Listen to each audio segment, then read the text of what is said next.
हाय दोस्तों, आप लोग को मैं दिखाने वाली हूँ मेरी बहन कितना मेहनत करती है।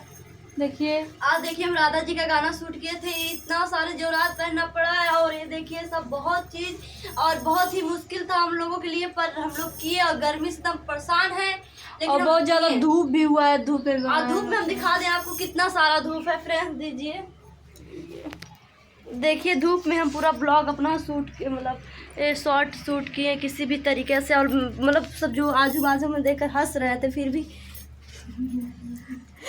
ये देखिए मेरा निकाल दी, मेरा साड़ी निकाल दी।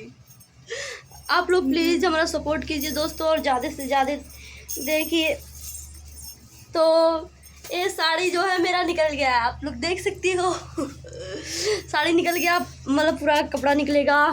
और दोस्तों प्लीज़ आप लोग सपोर्ट कीजिए, तहे दिल से हमारा धन्यवाद, क्योंकि हम लोग बहुत ही ज़्यादा मेहनत करते हैं।